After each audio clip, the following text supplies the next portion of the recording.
John chapter 15. This morning we want to talk about finding a friend in a world that is often lonely. Back in the early 1970s, the UCLA football team was suffering through a losing season. And so the head coach, a man named Pepper Rogers, was feeling the hatred from fans, from students, from alumni. He said that year friends were hard to come by. Coach Rogers said, in fact, the only true friend that I had that year was my dog.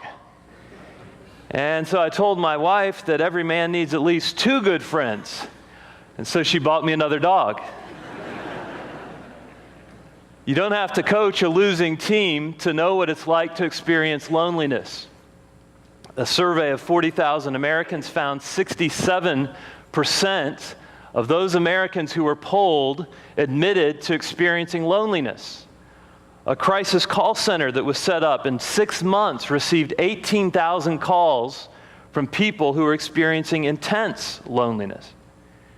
In fact, I'm sure there are people in this room right now who are experiencing that kind of loneliness. Maybe your friends and family are in another part of the country or another part of the world. Maybe you were in a relationship that ended abruptly and you're feeling the pain of that. Maybe you want to be in a relationship. Maybe you're scared of always being the bridesmaid and never the bride, and you feel this sense of loneliness. Maybe you're someone who found true love, who found that person who completed you, and you were with your spouse for years, for decades, but now they're with the Lord.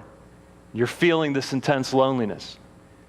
You can work with people, you can go to school with people, you can be surrounded by people, and in that sea of people feel this intense feeling of loneliness.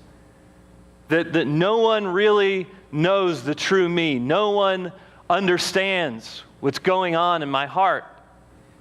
And that's why this morning we're going to talk about friendship, because not only is it meaningful to us personally, but friendship is very meaningful theologically.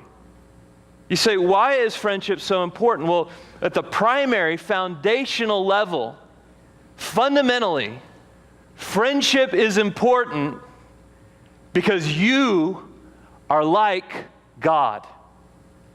If you look with me down at verse 9, Jesus makes this statement about two members of the Trinity, two members of the Godhead. He says in verse 9, "As the Father hath loved me, so have I loved you. Continue ye in my love."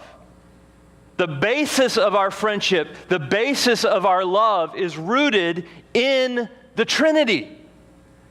Now, sometimes we think of that as this dry, dusty doctrine that we keep on a shelf, but nothing could be further from the truth. The Trinity teaches us that God has never been alone. That God has always existed in this warm, vibrant, loving, giving relationship, community, this friendship between three persons in one. The Father, the Son, and the Spirit planning together, talking together, sharing together, knowing each other, delighting in each other. In fact, a couple chapters later in John 17:24, Jesus will say, "Father, thou lovest me before the foundation of the world." Isn't that amazing that friendship existed before time? That this inner Trinitarian love and delight and community and fellowship existed before the universe, before the cosmos. And so it's no wonder that so many people feel this sense of cosmic loneliness, of being all alone in this great, vast universe, because we were created for friendship. In fact, as God is creating the world, He keeps saying this refrain after every act of creation: it is good. Day one, it is good. Then it was day two, it is good. It is good. Until He creates Adam, all by himself. And God says for the very first time, it is not good. What's not good? Loneliness. This is before sin entered the world. This is before the fall. This is before the curse. There is something in God's creation that is not good. It is not good for man to be alone. You see, Adam's loneliness was not the result of some character deficiency, of some imperfection. Adam's loneliness was the result of his perfection. That he was perfectly created, that he was created in the image of God, and therefore he was created for friendship. Listen, if you're struggling with feelings of loneliness, if you long for friendship, if you yearn for a relationship, that is not a bad thing. It's a reminder that you were created in God's image. That you have this profound need in your DNA, in your soul, for a friend, for someone who sticks closer than a brother, someone who truly loves you. In fact, if we look at the bookends of our passage, we're going to read through verses 12 to 17. We see they're bookended by these two statements. Verse 12, Jesus says, "This is my commandment, that ye love one another as I have loved you." And that's repeated in verse 17, "These things I command you, that ye love one another." See, our need for friendship and our ability to love are rooted in the person of God himself. He says, "As I have loved you." This is fundamental to who we are. And so in this passage this morning, we're going to see three biblical marks of friendship. Number one, finding a friend requires openness. Look at verse 14. Jesus says, "Ye are my friends." And we tend to just roll right over that. That's an amazing statement. That the God of the universe, the pre-incarnate Christ, the eternal Logos, the second person of the Trinity, Jesus Christ says, "You are my friends." That's amazing that followers of Christ can be friends of Christ. And what is the condition? He says, "If ye have friended me on Facebook." No, what is the condition? What makes you Christ's friend? "If ye do whatsoever I command you." And all God's people say, "Oh, great."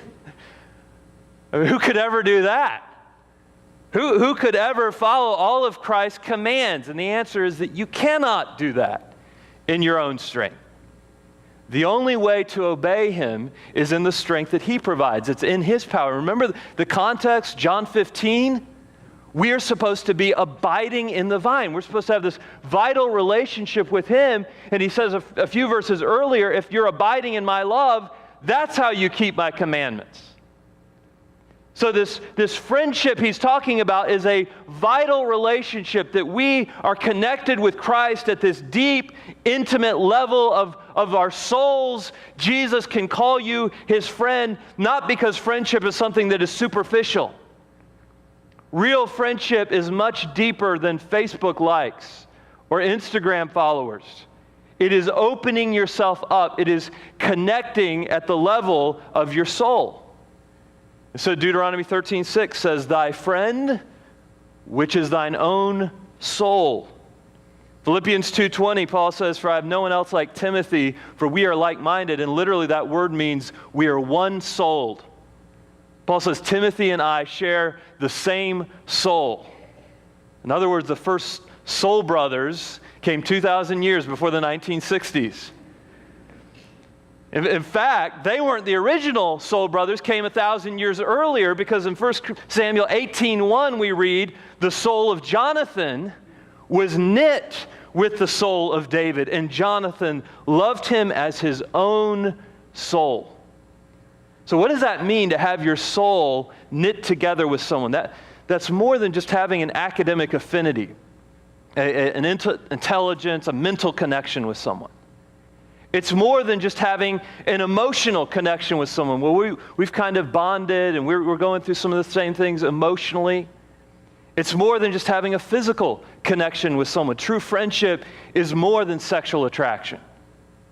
So what does this mean? It means to have your souls knit together, to have this sense of oneness, that you share the same deeply held beliefs and values that are in your soul, that are in the core of who you are.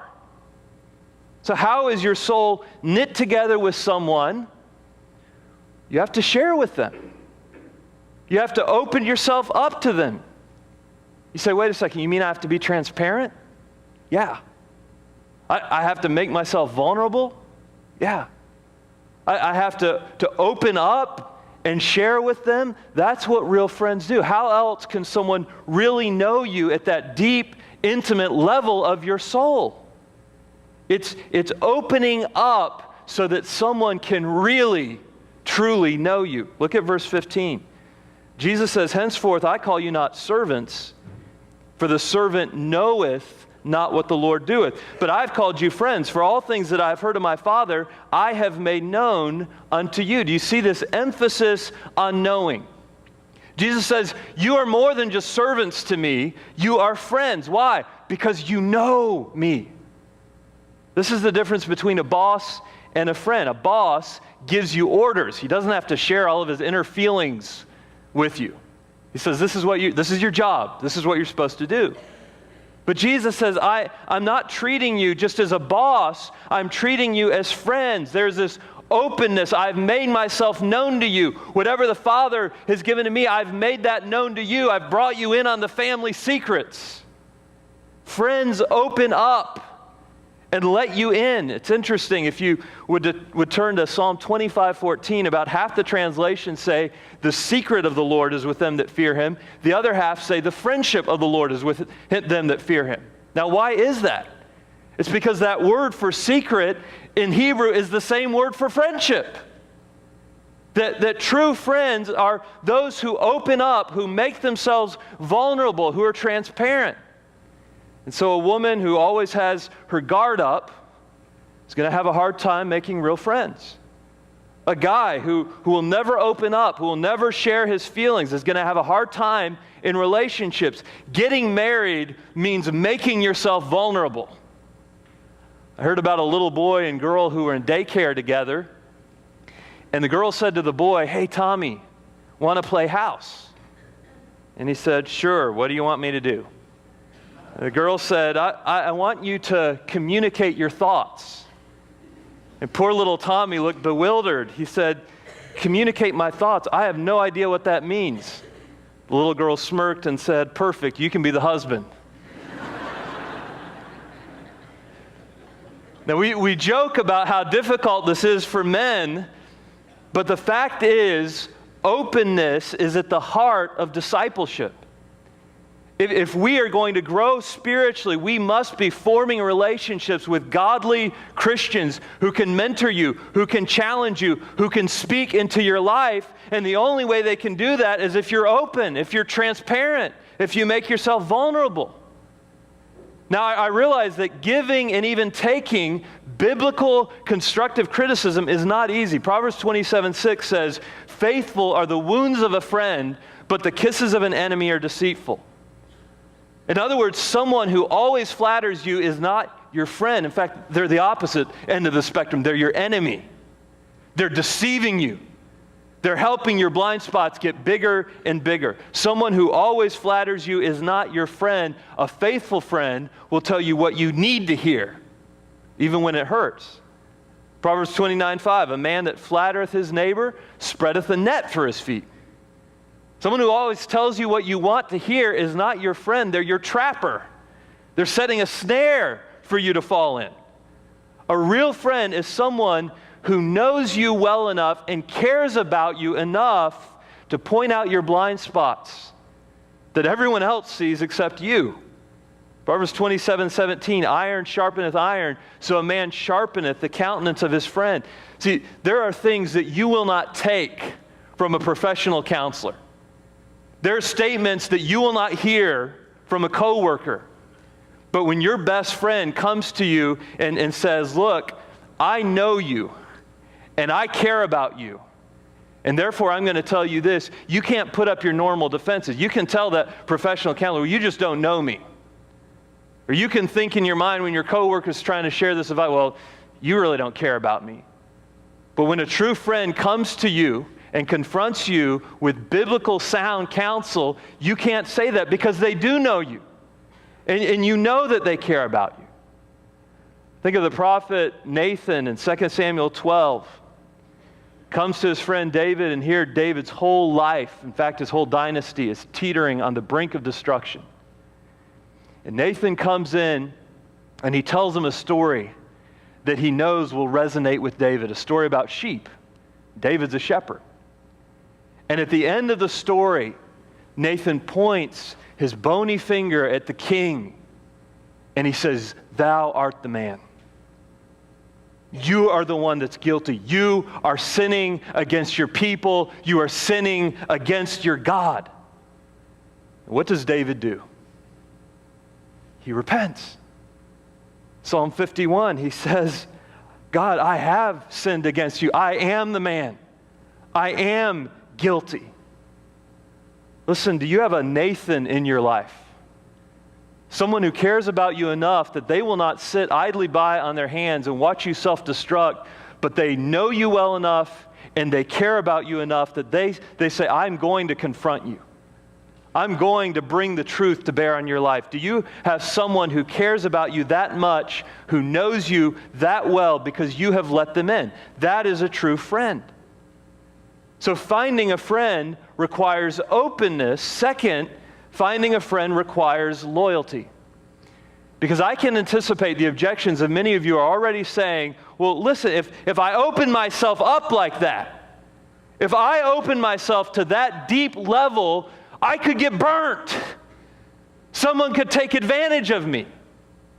If I'm going to let someone in like that, they had better be a person who will not let me down."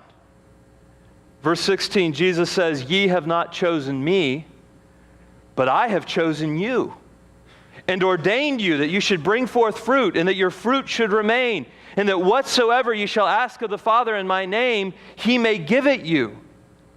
So this is a wonderful, fruit-bearing, Father-giving friendship that you don't deserve. This is a friendship that you cannot earn. You cannot be good enough to win a friendship with Christ. You can't be good enough to maintain a friendship with Christ. In fact, Jesus says, "You don't even choose this friendship. I choose to befriend you. I have chosen you. And if you have a real, vital relationship with me, then you will bear fruit that remains." And this is the beauty of true friendship, is that it remains. True friendship is a choice. True friendship requires loyalty. Again, the book of Proverbs has so much to say about friendship. Proverbs 17:17 says, "A friend, a real friend, loveth at all times." A true friend is someone who loves you not only when things are going well, but who's there for you, who loves you when things aren't going well. That's when you really need a friend. That's when you really need to be a friend. A true friend is someone who sticks with you even when adversity, even when trouble comes. I heard about two buddies who were camping in Montana, and suddenly one of them yelled, and the other guy, they were sitting at their campsite, he looked up, and there was a grizzly bear that was charging toward their camp.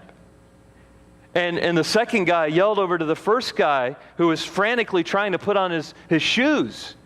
And he said, "What are you doing? You can't outrun a grizzly." And the first guy said, "I don't have to outrun the grizzly. I have to outrun you." That's not a loyal friend. Someone who runs at the first sign of trouble is not a true friend. Real friendship is a choice, and real friendship remains. Jesus says, "Ye have not chosen me, but I have chosen you." You choose to be there for a friend on the good days and the bad days. You choose to be there when they please you and when they disappoint you. You choose to be there for them when they fill your heart with joy and when they break your heart with sorrow. That's when you know who your true friends are. Maintaining a real friendship requires loyalty. In other words, real friends are people who always let you in, that's openness, but then who never let you go. That's loyalty. Now, we've been making some horizontal applications of this teaching on friendship, but the real point of this passage is vertical. Christ says, "Love one another as I have loved you." Christ says, "I have called you friends. I have chosen you, and I will never let you go." As the hymn writer said, "There's not a friend like the lowly Jesus, no, not one." There's not an hour that he is not near us, no, not one. No night so dark, but his love can cheer us, no, not one. Did ever saint find this friend forsake him? No, not one. That's loyalty. Or sinner find that he would not take him? No, not one. That's openness. Jesus is the true friend who offers to take you in and never let you go. And this is an amazing truth, and yet it's a truth that we're very seldom amazed by. How could that be? Why is it that we are not amazed that God himself, the second person of the Trinity, the pre-incarnate Christ, would offer to be our friend, would say, I call you friends? Why is it that we're not amazed by that? It's because we've done a really good job of convincing ourselves that we're good enough to deserve that friendship. We try to convince ourselves, well, hey, I'm a pretty good guy. I go to church. I read my Bible. I give my tithe pretty much all the time. I do good works. I know the Bible. I've read the Bible. I deserve to be God's friend. And the answer is, no, you don't. You don't deserve it. God chose you, Christ chose you to be his friend, not because you were so nice to him, not because you were so wonderful, not because you were so spiritual, not because you were so godly. He chose you to be his friend when you were his enemy. While we were yet sinners, Christ died for you. And even after you come into that relationship, you will fall, you will fail, you will sin, you will disappoint him. But he'll never reject you. He'll never break up with you. He'll never turn his back on you. He'll never look down on you with an air of condescending disapproval and judgment. He continues to love us.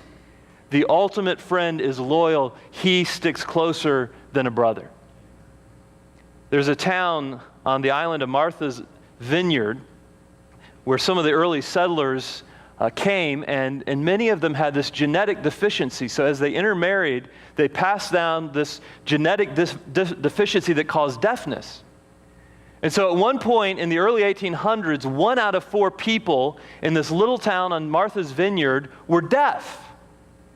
And so a researcher came to study them, and she found a remarkable rate of assimilation. She said, in this town, the deaf assimilated at the same rate as the hearing. They graduated from high school at the same rate. They married at the same rate. Their pay was at the same rate of the hearing. And then she looked at the rest of the state of Massachusetts that provided many services, spent all kinds of money on the deaf, and she found that their deaf people's rate of graduation was half of the hearing. Their marriage rate was half of the hearing. Their income level was a third of the hearing. And she was perplexed. She wondered, why is it that the one place in the country that doesn't pour money into programs for the deaf, why is it that in this little town, they're perfectly assimilated? Deafness is not a disability in this town. And then it dawned on her that everyone in that town knew sign language. Everyone in that town had family members who were deaf. And so everybody in the town grew up, it was second nature being able to sign and communicate with the deaf community. And she realized the rest of the country was trying to give deaf people these short-term services, but this community was giving them what? Lifetime friendships. And that friendship made all the difference. Finding a friend requires openness, letting people in. Finding a friend requires loyalty, not letting them go. And finally, finding a friend requires sacrifice. Look at verse 13, at the beginning of our passage. Jesus says, "Greater love hath no man than this, that a man lay down his life for his friends." And most of us probably know that in order to have a good marriage, a good relationship, a good friendship, it requires sacrifice. It will cost. I heard about a stingy man who went Christmas shopping, and of course, everything he saw was just too expensive for his friends. Until finally he found this vase that had been $50, but it was marked down to $2 because the handle was broken off. And so he came up with a creative idea. He took the vase with the broken handle to one of the sales associates, and he asked him to wrap it up and send it to his friend. And he thought, this is perfect. My friend will think that I paid full price, and the vase was accidentally broken during shipment. So they send it out, and a week after Christmas, the miserly man receives a thank you note from his friend. It said this: "Thank you for the vase. It was so nice of you to wrap each piece separately."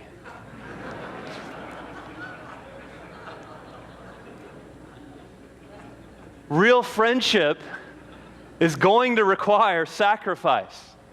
Philippians 2, Paul says that it means esteeming others as better than yourselves, putting the needs of others above your own needs. You say, well, where do I get the power to do that? I mean, this goes completely cross-grain to my selfish, self-centered nature. Where can I get the power to overcome my natural fear of being transparent, of being open, of making myself vulnerable?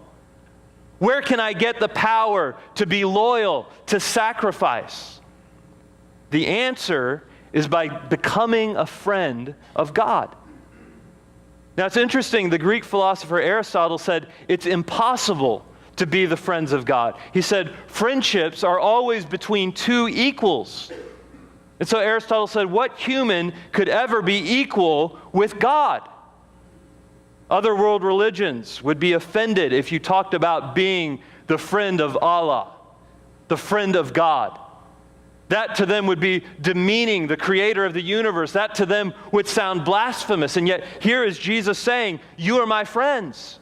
I'm calling you my friends. An atheist pamphlet mocked the God of the Bible because of the failures of the Old Testament patriarchs. It correctly noted that although Abraham lied on several occasions, he was called the friend of God. That though Jacob was a cheating scoundrel, he was called Israel, a prince with God. Though Moses was guilty of violent murder, he delivered the 10 Commandments that included thou shalt not kill, making him a hypocrite and a murderer. David was called a man after God's own heart, even though he was guilty of murder and adultery. And so the atheists concluded this pamphlet, if there really were a God, what kind of God would associate with these people? And that's a good question. How could an all-holy God become the friend of very unholy sinners? How could an all-powerful God make himself vulnerable? How could the immortal, invisible God dwelling in unapproachable light become open and transparent? How could the ruler of all become loyal to us, sacrifice for us? And the answer is what makes Christianity unique from every other religion in the world. It is the cross.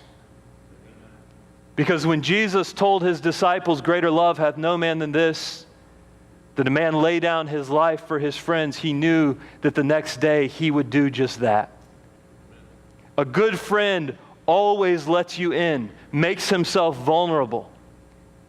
Can you imagine anything more vulnerable than opening up your arms, than being stretched naked in front of the whole world, bearing the sins of the world? His arms were literally nailed open to the world. Could there be any greater sacrifice than God not only condescending to take on human flesh, but God hanging on the cross? Could there be any greater demonstration of loyalty than Jesus staying on the tree, not calling 10,000 angels, but staying there for his enemies? Here in the garden, Jesus already knows that his so-called friends will abandon him, will betray him, will fall asleep on him, will even deny him. He knows that he can either choose to abandon them or he can go through hell for them. He can go through hell to pay the punishment that they deserved. And he chose hell. See, this is a friend who sticks closer than a brother. This is a friend who loves at all times. This is a friend whose wounds are faithful, not only the wounds he inflicts on you, but the wounds that he bears for you. Where do you find the power to make yourself open and loyal to sacrifice? Look back at verse 12. Jesus says, "This is my commandment, that ye love," that you have this agape, sacrificial love for one another, "as I have loved you." If you have received the infinite love from the ultimate friend, shouldn't you be able to befriend others? Shouldn't you be able to share that love and love one another? It's like someone who is a multi-billionaire. If you had billions of dollars and a friend of yours came and said, "I have this business plan, can you loan me a couple $100?" It wouldn't matter if you thought the plan would be successful. It wouldn't matter what you thought was going to happen with his business. You'd lend him the money. Why? Because you have billions and billions left. Because it wouldn't hurt you at all. You can easily afford to lose that money. You have so much left. And that's what happens when you are a recipient of Christ's unlimited, amazing, overflowing love. When you are connected to the vine, you say, "You know what? I can afford to open up to people. I can afford to make myself vulnerable. I can afford to take risks. I can afford to be loyal because Christ has loved you." You can love one another. Because you have the ultimate friend, you can open yourself up to finding friends.